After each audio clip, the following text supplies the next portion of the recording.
بسم اللہ الرحمن الرحیم، اللہ کے نام سے جو رحمان اور رحیم ہے۔ وَيَسْتَفْتُونَكَ فِي النِّسَاءِ قُلِ اللَّهُ يُفْتِيكُمْ فِيهِنَّ وَمَا يُتْلَى عَلَيْكُمْ فِي الْكِتَابِ فِي يَتَامَى النِّسَاءِ اللَّاتِي لَا تُؤْتُونَهُنَّ مَا كُتِبَ لَهُنَّ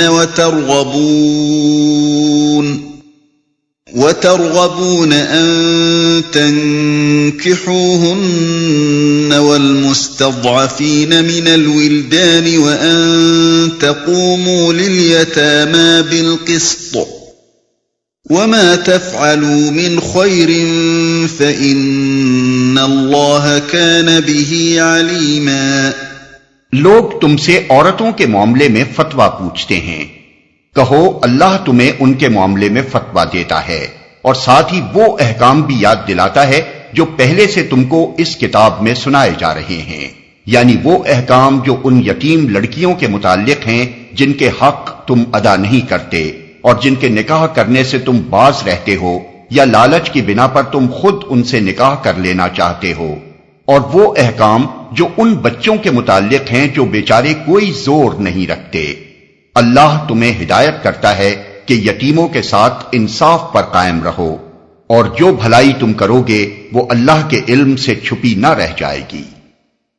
لوگ تم سے عورتوں کے معاملے میں فتویٰ پوچھتے ہیں۔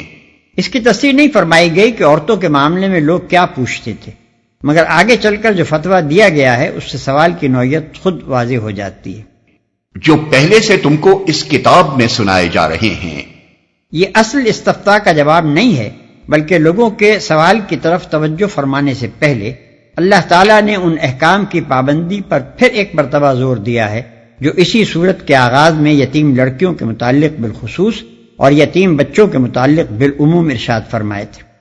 اس سے معلوم ہوتا ہے کہ اللہ کی نگاہ میں یتیموں کے حقوق کی اہمیت کتنی زیادہ ہے۔ ابتدائی 2 رکوعوں میں ان کے حقوق کے تحفظ کی تاکید بڑی شدت کے ساتھ کی جا چکی تھی، مگر اس پر اکتفا نہیں کیا گیا۔ اب جو معاشرتی مسائل کی گفتگو چھڑی تو قبل اس کے کہ لوگوں کے پیش کردہ سوال کا جواب دیا جاتا، یتیموں کے وفات کا ذکر بطور خود چھیڑ دیا گیا۔ جن کے حق تم ادا نہیں کرتے۔ اشارہ ہے اس آیت کی طرف جس میں ارشاد ہوا ہے کہ اگر یتیموں کے ساتھ بے انصافی کرنے سے ڈرتے ہو تو جو عورتیں تم کو پسند آئیں، سورہ نساء آیت 3۔ یا لالچ کی بنا پر تم خود ان سے نکاح کر لینا چاہتے ہو۔ ترغبون ان تنکحوہن کا مطلب یہ بھی ہو سکتا ہے کہ تم ان سے نکاح کرنے کی رغبت رکھتے ہو، اور یہ بھی ہو سکتا ہے کہ تم ان سے نکاح کرنا پسند نہیں کرتے۔ حضرت عائشہ رضی اللہ عنہا اس کی تشریح میں فرماتی ہیں کہ جن لوگوں کی سرپرستی میں ایسی یتیم لڑکیاں ہوتی تھیں جن کے پاس والدین کی چھوڑی ہوئی کچھ دولت ہوتی تھی، وہ ان لڑکیوں کے ساتھ مختلف طریقوں سے ظلم کرتے تھے۔ اگر لڑکی مالدار ہونے کے ساتھ خوبصورت بھی ہوتی تو یہ لوگ چاہتے تھے کہ خود اس سے نکاح کر لیں اور مہر و نفقہ ادا کیے بغیر اس کے مال و جمال دونوں سے فائدہ اٹھائیں، اور اگر وہ بدصورت ہوتی تو یہ لوگ نہ اس سے خود نکاح کرتے تھے اور نہ کسی دوسرے سے اس کا نکاح ہونے دیتے تھے تاکہ اس کا کوئی ایسا سردھرا پیدا نہ ہو جائے جو کل اس کے حق کا مطالبہ کرنے والا ہو، جو بیچارے کوئی زور نہیں رکھتے۔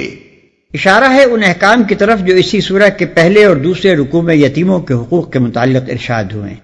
وَإِنِ امْرَأَةٌ خَافَتْ مِن بَعْلِهَا نُشُوزًا أَوْ إِعْرَاضًا فَلَا جُنَاحَ عَلَيْهِمَا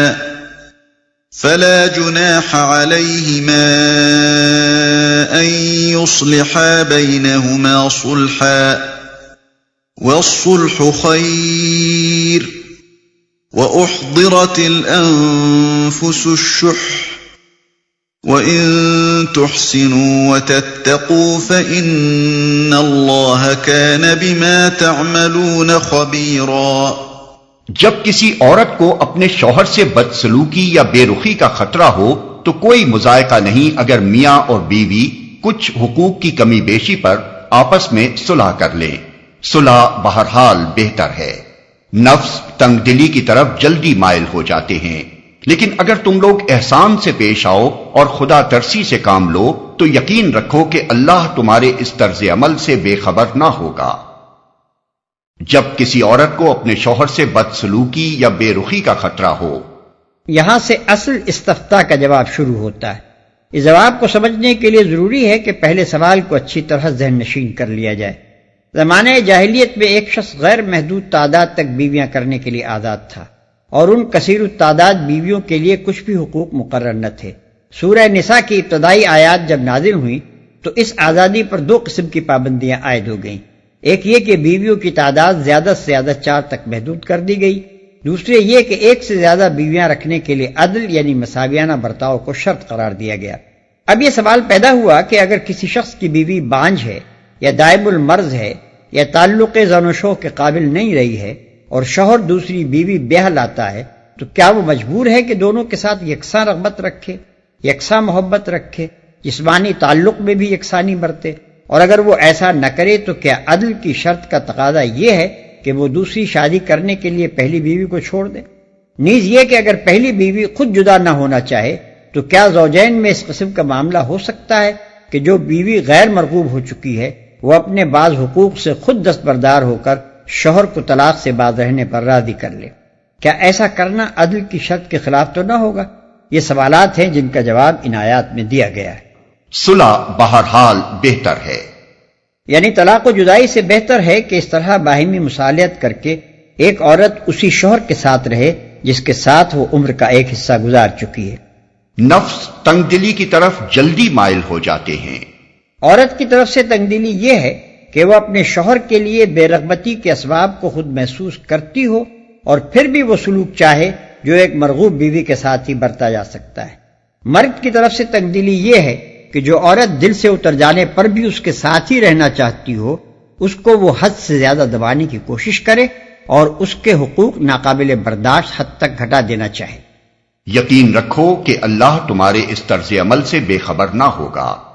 یہاں پھر اللہ تعالیٰ نے مرد ہی کے جذبہ فیاضی سے اپیل کی ہے، جس طرح بالعموم ایسے معاملات میں اس کا قاعدہ ہے۔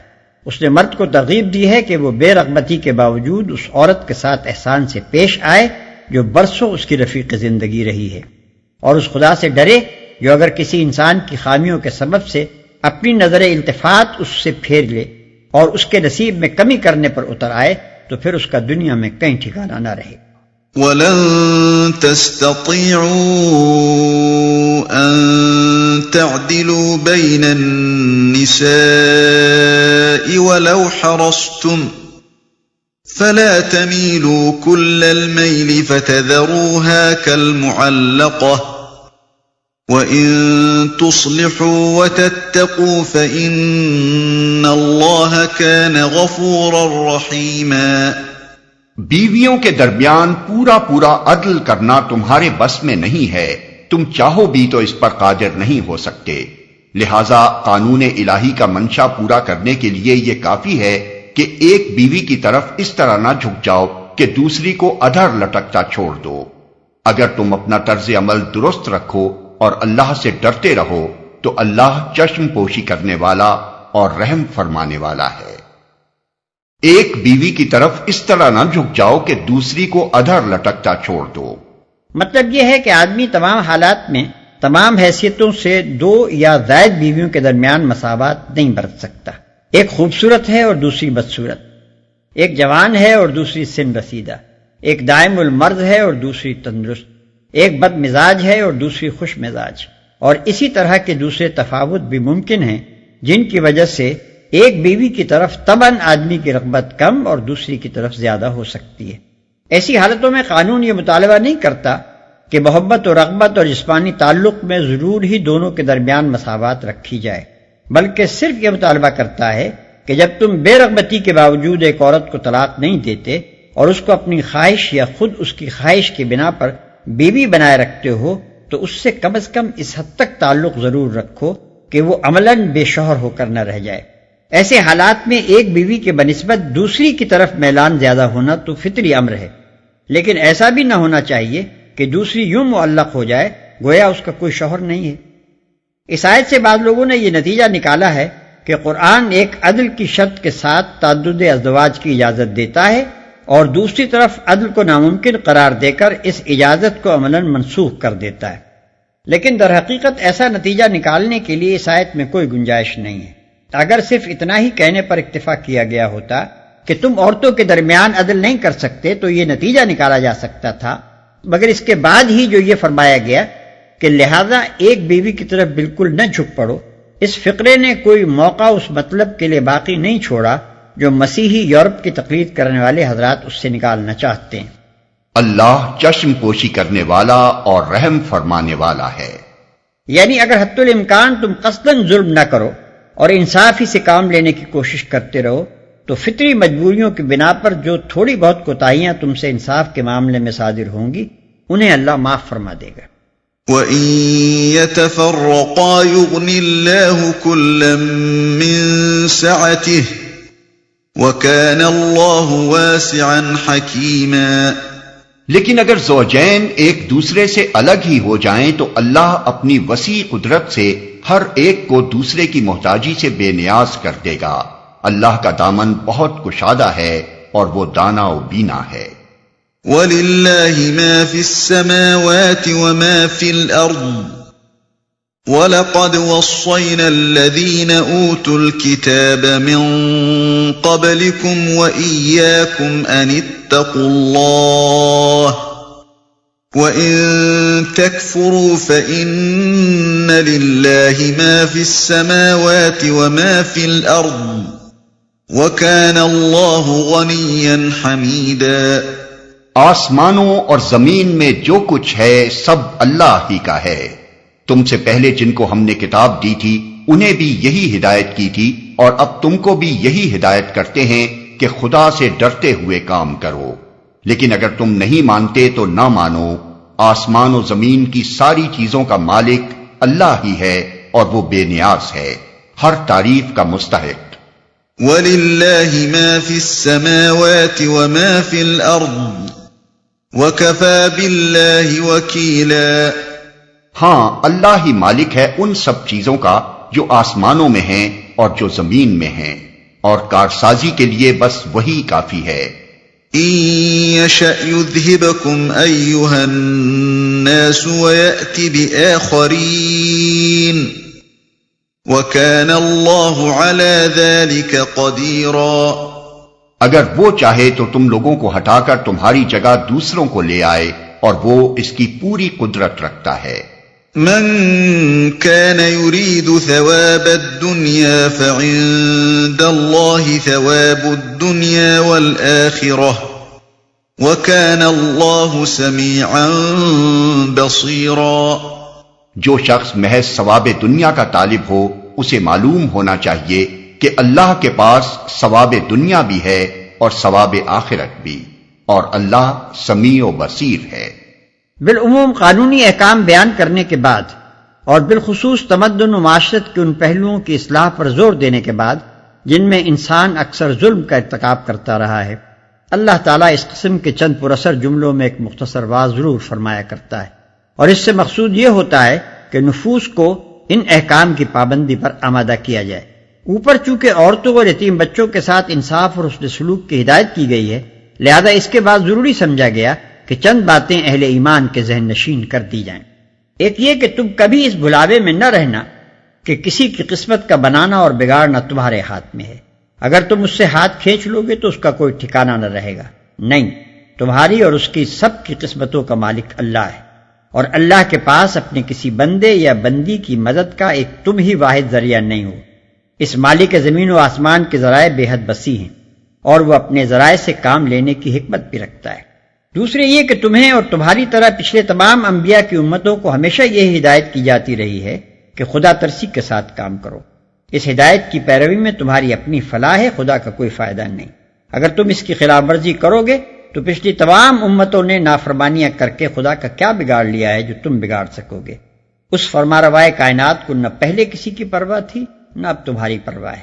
اس کے امر سے انحراف کرو گے تو وہ تم کو ہٹا کر کسی دوسری قوم کو سربلند کر دے گا، اور تمہارے ہٹ جانے سے اس کی سلطنت کی رونق میں کوئی فرق نہ آئے گا۔ تیسرے یہ کہ خدا کے پاس دنیا کے فائدے بھی ہیں اور آخرت کے فائدے بھی۔ عارضی اور وقتی فائدے بھی ہیں، پائیدار اور دائمی فائدے بھی۔ اب یہ تمہارے اپنے ظرف اور حوصلے اور ہمت کی بات ہے کہ تم اس سے کس قسم کے فائدے چاہتے ہو۔ اگر تم محض دنیا کے چند روزہ فائدوں ہی پر ریجھتے ہو اور ان کی خاطر ابدی زندگی کے فائدوں کو قربان کر دینے کے لیے تیار ہو تو خدا یہی کچھ تم کو یہیں اور ابھی دے دے گا، مگر پھر آخرت کے ابدی فائدوں میں تمہارا کوئی حصہ نہ رہے گا۔ دریا تو تمہاری کھیتی کو ابد تک سیراب کرنے کے لیے تیار ہے، مگر یہ تمہارے اپنے ظرف کی تنگی اور حوصلے کی پستی ہے کہ صرف ایک فصل کی سیرابی کو ابدی خشکسالی کی قیمت پر خریدتے ہو۔ کچھ ظرف میں وسعت ہو تو اطاعت و بندگی کا وہ راستہ اختیار کرو جس سے دنیا اور آخرت دونوں کے فائدے تمہارے حصے میں آئیں۔ آخر میں فرمایا اللہ سمیع و بصیر ہے۔ اس کا مطلب یہ ہے کہ معاذ اللہ اندھا اور بہرا نہیں ہے کہ کسی شاہ بے خبر کی طرح اندھا دھند کام کرے اور اپنی عطا و بخشش میں بھلے اور برے کے درمیان کوئی تمیز نہ کرے۔ وہ پوری باخبری کے ساتھ اپنی اس کائنات پر فرما روائی کر رہا ہے۔ ہر ایک کے ظرف اور حوصلے پر اس کی نگاہ ہے، ہر ایک کے اوصاف کو وہ جانتا ہے۔ اسے خوب معلوم ہے کہ تم میں سے کون کس راہ میں اپنی محنتیں اور کوششیں صرف کر رہا ہے۔ تم اس کی نافرمانی کا راستہ اختیار کر کے ان بخششوں کی امید نہیں کر سکتے جو اس نے صرف فرما برداروں ہی کے لیے مخصوص کی۔